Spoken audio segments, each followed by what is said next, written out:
Guys দেখো এখানে একটা পুরনো 300 বছরের পুরনো মন্দির। এখানটায় কালকে যাব, আজকে তো সবে এসেছি তাই জন্য যাওয়া হবে না এই মুহূর্তে, কালকে সকালে যাব। তো দেখো কি সুন্দর পাথরগুলো, বাবা আসলে স্নান করছে। আমার আমি যেখানে দাঁড়িয়েছি তার থেকে অনেক দূরে, এ দেখো তোমরা বুঝতে পারবে কিনা জানি না, অনেক দূরে।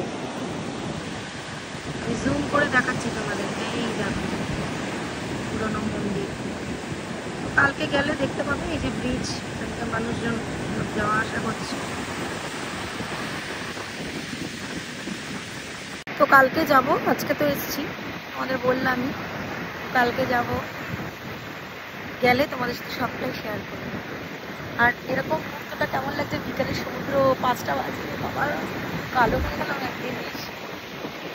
চলো সমুদ্রে আসলে তো কালো হবেই, তাহলে কি ঘুরবো না? পাহাড়ের থেকে আমার সমুদ্র বেশি ভালো লাগে। তোমার কাকগুলো কি টুকরো টুকরো খাচ্ছে দেখো গাইস, কি জানি এটা একটা, আমি জানি না এটা কি। কাকগুলো দেখো টুকরো টুকরো খাচ্ছে, সামনে যেতেও পারছি না, গেলে উড়ে যাবে, খাওয়াটাও নষ্ট হয়ে যাবে।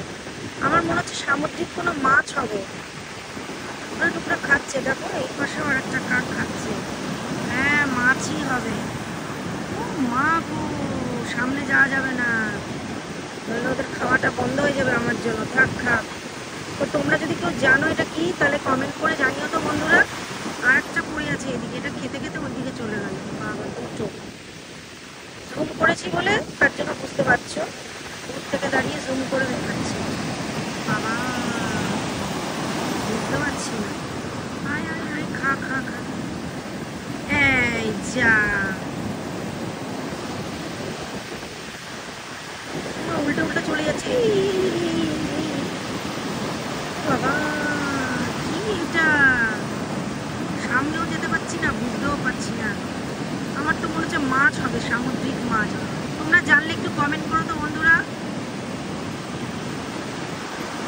এটা চলে যাচ্ছে জলে।